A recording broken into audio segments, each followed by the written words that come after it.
the trope of killing a main character in the first couple episodes is starting to become so more prevalent. It's annoying. And Bleach did it in the first episode. Yeah, he's not really dead. But he did die. Would you call that death? His soul technically is I guess. I mean, his body is dead. What is death in Bleach? What is Bleach? Fucking Bleach is horrible. No, fuck. Strike the Blood did it. Tokyo Ravens did it. Sword Art's known for doing it. Fucking, although it wasn't the first couple of episodes, fucking Attack on Titan did it. Eren dies in like episode, 8 or something? I don't know. Everyone dies! It's starting to feel like me more like a cheaper way of like getting you attached to the characters now. Especially when like, I don't like give a shit about half the characters half the time, and then they die. I'm like, oh, because the girl, the best girl, so like first girl, because it's the law of anime. First girl is usually best girl. No, that's not true.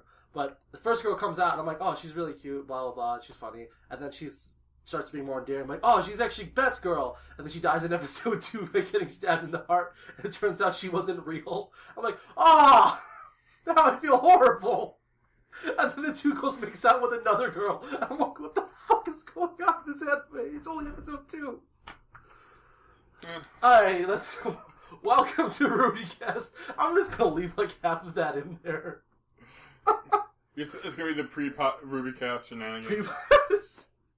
Dude, eventually I do want to do a full podcast, and thank you for playing. Alex and I are going through details of it. I'm like, we think we might want to add more people, I guess. Because it's usually us just arguing one side, and it's both of us are technically right. And I'd be if I was there, I'd be fight. Kiss. Alright, so this is on episodes 13 and 14, Forever Fall, right? Forever Fall, and then Forever Fall Part 2. Alright, so... This is the Forever Fall episode, while it is currently snowing outside. Oh, if you're in Illinois, god damn it, everyone bitching about the weather. It's like, did you not see the forecast? Whatever, before we start talking No, I don't see the forecast. I look outside my fucking window, and that's how I see the forecast. Stop talking about our weather. Okay, so... Okay, let's start for real now. Welcome to... Shut the fuck up. Alright, Give it 20 seconds of silence. Oh shit, we forgot to do that. We can do it afterwards. When we're done, because we still need to take out the... Stop talking about this. Alright, so... Episodes 1 and 2 of Forever Fall. Episodes 13 and 14 for the RWBY. Yeah, pretty fucking good episodes. There was one piece of bullshit in there. We didn't do the 1 week thing. We'll try to start doing it. Yeah, I'm sorry about that. But you know. Yeah, you know. Schoolwork and all that stuff. I had to record a video about My Little Pony. I mean, come on. Enough excuses. We're here to do the podcast now. We're like fucking 2 minutes in. Alright, so... notable scenes? Definitely, the first scene is the RWBY talking scene. Yeah, the one that Jean is like, inspirational words from RWBY about being a leader. That's good. That's really good dialogue. I love it. No, oh, stop it. Nope. It's really good dialogue because usually when things like that happen, you want to talk the guy up and say, no, you can do it. Blah, blah, blah. No, RWBY said, no, you have to do it. You don't have a decision. And, like, that's actually how the real world is. It's like, don't fret over what you can and can't do. Just do it because you don't have the choice not to do it. People are relying on you. Which is something that you never see happen in, like, shows. It's always like, no, it's always the inspirational, you can do it bullshit. That was really good. It's kind of basically what, wasn't what, Torchwick, fucking A. Professor Port? No, shut the fuck up. Junior? Ozpin. Oh, Ozpin. What did Ozpin say to her? It was like, Ozpin said, like, you have potential, but it's only been, like, day 2, don't worry about it. And that's not what she said to Jean, which was cool to me, because it wasn't just her rehashing what someone told her. It actually comes from RWBY. You know, I remember when, Ozpin and RWBY were talking? Yeah, you should just say it. Say it, motherfucker. Professor Port talking to Weiss. Yeah, a much worse conversation in my opinion. But Professor Port more than made up for it. Oh my god. Just fucking marry him. That was a really... He's not a real person, Brian. Let's move on. Second thing of that episode that I noticed, why the fuck is there a W on the stupid box with wasps in it? It's like, how many boxes did you bring that you had to fucking put a letter on it to remember which is the one that had hornets in it? And there were hornets, weren't they? There were wasps. Oh, there were wasps. Okay. But I also thought it was either a W for Winchester or for wasps. I don't know. W for Winchester. That's the dumbest thing ever. I mean, it could be that, like, Jean got that box and he's the one, because he's the one who actually got the wasps, and so he's probably put a W on it for, like, Winchester. So no one will steal his box of wasps. That was so dumb. And then, fucking Jean stands up for himself because he's super cool guy. Then go on to episode... Am I skipping through too many things? No. I'm just looking at my notes. I'm like, yeah, you're pretty much on schedule. Joey has a stack of papers right here. He's getting really pissed off that I'm going off script. There's not enough Professor Portland. Oh my god. Okay, so for Forever Fall Part 2, starts out with Jean getting his ass kicked. And he does the very, very cliche thing of, I don't care what you do to me, just leave my friends alone. Which, yeah, which kind of was kind of expecting. But, like, with the, you said scene 2 or part 2? It's It's part 2. Oh. Part 2, scene 1, act 1. The fuck, Ryan. No, yeah, when the forest, it's like, oh, we're gonna throw the red sap at the Pyrrha, and Jean. It's like, nah, dog. No, Throws it at him. Kind of does it on accident too, though. He's like, yeah, I kind of do look like he's like he closes his eyes and he's about to throw it, and he just turns around, and throws it around behind him, and like Cardin's just right behind him. You think there'd be glass shards in his face or something? Exactly, yeah, but not his aura protected him. Okay, so there's two things that happened in this episode that are very, very similar in terms of like what they are in writing, and that's Jean's aura activating when Cardin's doing the fucking punch thing to him, and then that's Pyrrha using her what does she call it? Magnetism. Oh no, she calls it something polarity. No, she has control over like magnetism. No, but she calls it polarity, doesn't it? That's why Ruby says, "Oh, you can control poles." Oh yeah. All right, so these are two abilities that come into fruition oddly quick and like without like a lot of prep for it. The reasons why Jean's is fine is because it's already announced that he has an odd amount of aura and doesn't know how to control it. Mm-hmm. So when it activates, no one goes, "What the fuck was that?" No, everyone just goes, "Oh yeah, that thing. Okay." And I mean, it's been stated previously that aura is a result of like when your life is on the line, and it's like, oh, all this stuff happens when you're threatened. Your aura like activates that by itself. Or when you're kung fu punching snakes in the head, and those that's explode. So cool. But with Pyrrha's, I was so angry because it's like, sweet, okay, when did they tell us about this? And yeah, it could be a surprise, but it's like we do not exist in a world where it is known that everyone just has a weird ability. Like, that is not a thing. That's like if all of a sudden, to use Bleach, because we were talking about Bleach a few minutes ago, if all of a sudden Ichigo used his fucking Zanpakuto and it transformed, and none of it was stated beforehand, and it's just like, oh yeah, everyone can transform, whatever, and it saves his life. It's like, no, that's bullshit. That's like Deus Ex Machina. It's annoying. Mm-hmm. Pyrrha just saying, Ruby has speed, and Weiss has glyphs, and I can control magnets. Which makes no fucking sense. Also, apparently her polarity power is called semblance. A semblance. But like, again, nothing was said up before. Yeah, there was nothing said about it beforehand. This would be fine if this was episode 1 to first half of the season. But we're like borderline at the end of the season, and we're getting weird power-ups now. It's kind of really weird. I mean, yeah, we're still being introduced to the world, but still, like, it's something that probably should have come up earlier. It's like, yeah. Or like, even if like, one of the teachers was like, oh yeah, there's this thing called a semblance. It's like, it's kind of background noise. No, that totally would have worked. That would have been awesome. But it's like, yeah, now it feels like Deus Ex Machina, and it's, yeah, I don't know.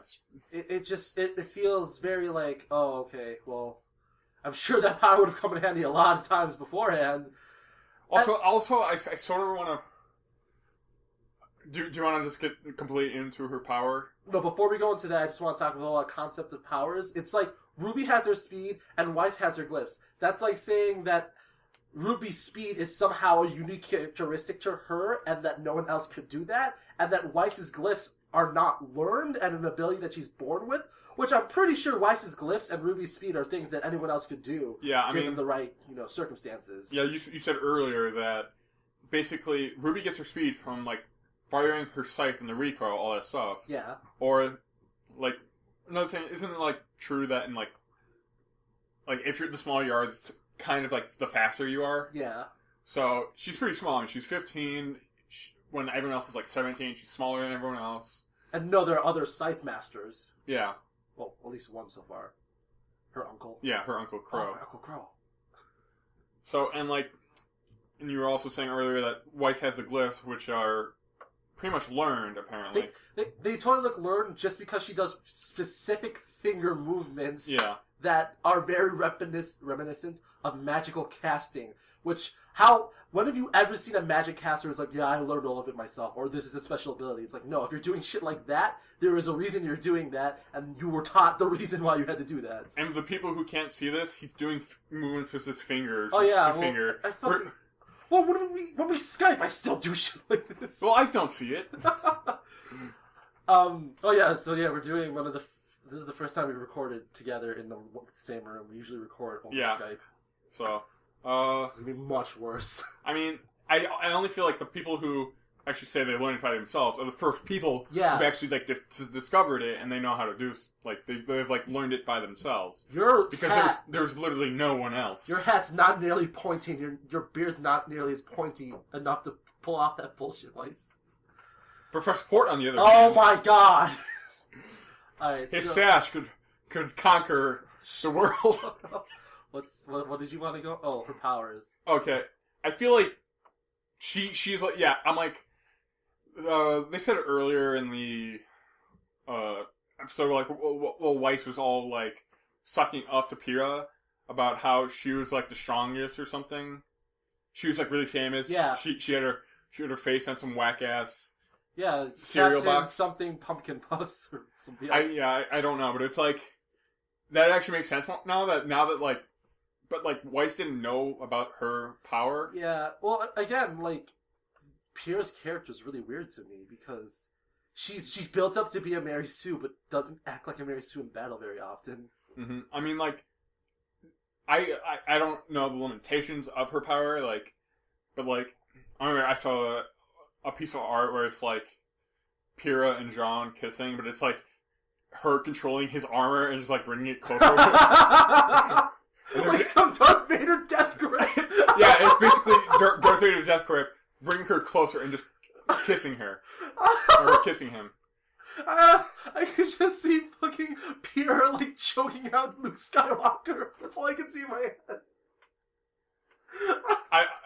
I have to bring up this reference. I've made it before, but like during that scene, right before like the this is for the people. I already told Brian this, but basically what happened was we don't talk. We're not actually friends. How the fuck did you get in my room? I just put an ad on Craigslist. It's like, who wants to make a Ruby podcast? What's Ruby? No, but basically like what happened was, when Jean was fighting the Ursa, the big bear, he was going for the sword strike, but instead, when Pyrrha raised her hand and did the magnetism, the polarity thing, at the time, I thought Jean was just like, if you don't know about Sword Art Online, I thought he was activating his sword's art. Yeah, I thought he was doing like, I thought he was like Heathcliff, in the fact that he had like a divine shield power, which is basically like, he can't die.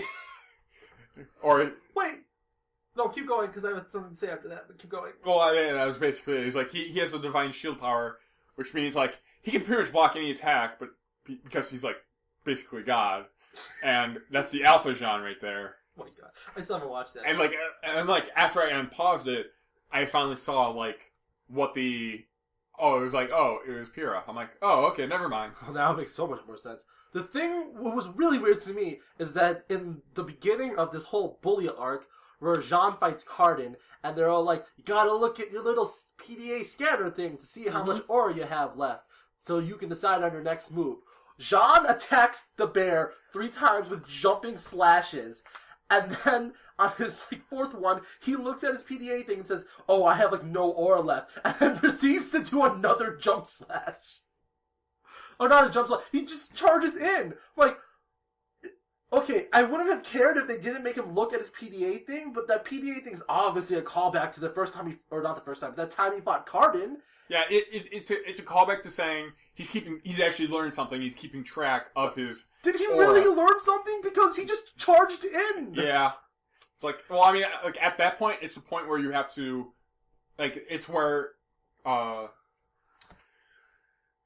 Goodwitch. It was like Glenda Goodwitch. Yeah. She said like at this point in tournament they would say match is done, you've lost, all that stuff. But like since Cardin's life is on the line, which she could just let him die. He could have, but he didn't because he's Alpha John. He's got so much fucking class. Okay, I don't know the references. It's it was something else today I saw, but there's actually really no reference. But what was it? God damn it! Like so, like basically he saved his life. Yeah. And Cardin was like, "Oh, Sean, you're so cool. Take me now." No, because you were harping on that a while ago when we were watching the episode. You were just like, "Why does Cardin all of a sudden become super cool guy?" Where he's just like, "I'm not gonna totally like narc on you." Yeah, I mean, like there's two things. Like Cardin would actually he could probably get suspended or like expelled for blackmailing John, or like, blackmailing and threatening another students. Yeah, which I guess makes sense now. But like it also has the drawback of Jean, so it's like they can't really rat on each other anymore. Yeah, I thought it was more like a. I hope it's more like a Cardin actually respects Jean now, because that would be kind of nice. But then completely eliminates any form of character conflict that you could have. I feel like Cardin is just going to ignore him for a while. Yeah. And then they're gonna like stir up the conflict or. Man, I really hope that Cardin pulls a Vegeta where it's like, oh, like I don't know whenever fucking Torchwick attacks the academy, if he does so, and then he's like someone's right about to like deck John in the face, and Cardin's all like, "I got your back, bro," and they become best bro guys because Ren's now pulling his weight on this two guy best friend deal. Okay, well look at it this way, Ren is just like the ladies' man, I think, of the team. Ren doesn't do anything, and I love it because every character, like he's so the Blake of the team. Yeah. He doesn't do anything, but still proceeds to be one of the most baddest characters on the team. Yeah, I guess, yeah. So I have a friend who had a friend who got into RWBY, which is I hate when people get into RWBY because then they start because RWBY's full of symbolism and bullshit, and everyone's like, "Did you know this? Did you?" Yes, I know this because I have. We have a RWBYcast. So she was like saying, "I hate Ren." I'm like, "How do you fucking hate Ren?" It's like, "I hate Ren because he's a he's a boring self-insert of Monty." I'm like, "Oh, bitch, you don't know what you're talking about," because first of all, he is a foil to Nora, and she's like, "Yeah, I know that." I'm like, no, you don't understand because you think that Ren. She said that Ren was she could accept Ren because Ren is. Or Nora is Ren's foil. It's like, no, Ren is not Nora's foil. Or Nora is not Ren's foil. Ren is Nora's foil. He is there to balance her out. It's not the other way around. Because she has so much more presence on the team and everything that she is necessary to, like, dial down her hype. Not to mention, he knows fucking Kung Fu, which is awesome. Second, he's not like Monty that much. Because if you know Monty, we saw him. He gets super hyped up about this shit. But he's also really, really tired because he never sleeps. He never sleeps. So his exciting is like, he's like, "Yeah, man, I really like this," and it's like, he's like, "Yeah, that's basically." He says he like has 2-hour conversations about anime with like Michael and Carrie. Like, this is not something that Ren would do. Ren would just go home and polish his guns because it's literally the only thing we've seen him do. I'm not gonna make the joke. But like, he's not a self-insert. Like. Not to mention, I don't think Monty was even designated to voice him at first, just because he was supposed to voice Ozpin at first. Yeah, he was supposed to voice Ozpin because since he's like he's the creator of RWBY, he's also like Ozpin is also like the all-knowing person. So he's like Church. Yeah. Even though Church really wasn't the all-knowing. Church knew shit. Well, yeah, the director knew everything, but well, technically he was the director, so yes. Yeah, I don't really know, but Is that it? No. I sort of want to get. I'm guessing the semblance is different from the Aurora and Dust. So special abilities. So they have 3 abilities now. Yeah, I guess they have 3 abilities, which is Aura, Dust. You always say that. You always say Aurora and then correct yourself immediately. Yeah. I'm like, Aurora's a princess from the Sleeping Beauty. It's also the place where we live close to. Yeah. So, there's Aura, Dust. I can't bleep that out because we said the word like 7 times. What word? Where we live? Yeah, you fuck. Oh, well.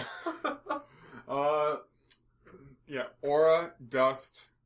There's a bunch of places called Aura. I'm just going to say that. Aura, Dust, and then a semblance or something. Semblance. Is there an A in front of it? No. Okay. Semblance. Not a semblance. Yeah, I thought you said a semblance earlier, but I guess not. Anyway, like, I don't know the limits of Pyrrha's power, but it's like, she basically can win at any fight, because it's like just strip someone of the except weapon. for Ren. Ren would probably be the only person who could counter her, because Ren is someone who can fight hand to hand. Dude, Ren's so cool. I love his ability to fight hand to hand. So it's like, because it's like everyone's weapon is metal. She's fucking Magneto, I just realized that. Yeah, pretty much, that's what she is. Everyone else is Wolverine. Exactly. I mean, Professor Port, on the other hand. Oh my god, you fucking son of a... I'm just imagining like a school filled with like Wolverines and one Magneto. and then Ren is like the only person. And Ren's like Professor X, but he can walk and knows kung fu and has hair. Alright. I think that's pretty much it at this point. Oh, the Moonlight Rooftop scene again. I thought they were going to make out again, but... Again, I was like, they're not making out. I didn't think they were going to make out. I think there was going to be like a kiss on the cheek. Nah, I think it's way too early at this point to throw romance in it, because like we're already dealing with all this other character bullshit. If you threw romance in it now, it would get really complicated. Don't get me wrong, it's definitely happening. Yeah. I don't think in this arc. Also, okay, so this is my community question of the bye week. Is Professor Port awesome? Awesome? Shut up. Alright, so if you guys have watched anime before, you guys understand the concept of best girl. Because Jean is like the only male character. Because, you know, Ren's totally tapping Nora. So, best girl is basically the best female character that should hook up with the male character. Jean obviously being the male character. So, if you had to pair Jean with someone, who would you pair him with? I would definitely pair him up with... I don't know now that I just said that. Because I would say Pierre, but Pierre's so much of a Mary Sue that she's kind of boring to me sometimes. I love her. She's hands down my favorite design character. Mm-hmm. Maybe ties with Blake. But after that, it's like she's the best fighter. She always believes in Jean, makes the correct decision. She saved his ass, which totally ruined his because it was like, the whole entire thing was him just going, oh, like, if I try, I'm going to fail. And Ruby is like, no, you have to try. And then he does try, and then he does fail. So it's kind of like, wow, Jean, even though you succeeded, you still kind of suck. Well, yeah, who do you think, Jean, in a crack world, crack doesn't mean drugs, crack pairing means pairings that sometimes aren't canon. I'm showing off all of my knowledge of fanfiction right now. What do you think is the best pairing? I have to go with Jean and Ruby, because they complemented each other very well, with them both being awkward kids. Mm-hmm. Yeah, like, at this point, I was going to say it's either Jean and Ruby or Jean and Pyrrha. You can't say Professor Port now, motherfucker. Well, you see, actually, you said that Jean was, like, the best male character. No, I said he was the main character. No. He's like the only main character. Professor Port is the only main male character. Everyone else... Disconnecting the mic. Everyone else is just a side character to him. Oh my god. I can't wait for you to like bring your like drawn comic version of like Professor Port's Portly Adventures, like drawn in crayon to Monty, and be like, yo, make this shit canon. And Monty's just like, Monty, if you're listening, just Professor Port, that's all you need. And you go like, no, I'll pay you, and you just drop a blunderbuss in front of him with a fucking axe duct tape to it. That's like, a good idea. It's like, this is my cosplay. I'm actually going to cosplay as Professor Port next year. You are not, because I'm not hanging out with you if we do this. Come on, Brian. It'll be awesome. No, we're going to be in the fucking line for freaking Gauntlet. I'm not going to be standing there with you going, twirling your mustache and I'll grow out my mustache just for this. Swinging your fucking axe around. I'm not going to be standing there going, man, I really hope that he doesn't mess up my Trials Evolution score. Team Explosion Man was where it's at. Oh my god. We really have to start practicing. Alright, so... How are we going to practice? Play the fucking games! Alright, so that's this week's episode of the RWBYcast. All hair, Professor Port. Okay, it's fucking community question. If you could crack pairing, or not crack pairing, who would you hook up with Jean? The art is done by someone whose name I can't remember at the moment, but I definitely will put something here that says what their name is. The intro is the intro I've been using lately because I'm really fucking lazy to make a new one. If you have any... What do we usually say at the end of this? It's been a while. If you have any comments, just... Comments, fan theories, art, music you would like to submit so we could use it for the show. Send it here at this new YouTube channel at... I would say at, it's not Twitter. Koivine, Koivne. I gotta just remember to switch that soon. There's something I did have to... Oh, yeah. If you have any, problems with the podcast, if you think we should talk about... You think we should joke less or something, or we should talk more about the content, or we should talk more about Professor Port. Shut the fuck up. If, anything like that, definitely, I read all the comments, so yeah, I definitely take all that to the heart, because I know some people said that they like the fact that we make this more like a comedy podcast and more of a straight analytical, discussion of the episode. But I'm not sure if everyone feels like that, because that's definitely how I'm trying to push it more now. Mm-hmm. So if you like it, dislike it, don't hesitate to leave comments, subscribe, whatever, bullshit. Alright, see you guys later. Goodbye. Fucking nothing.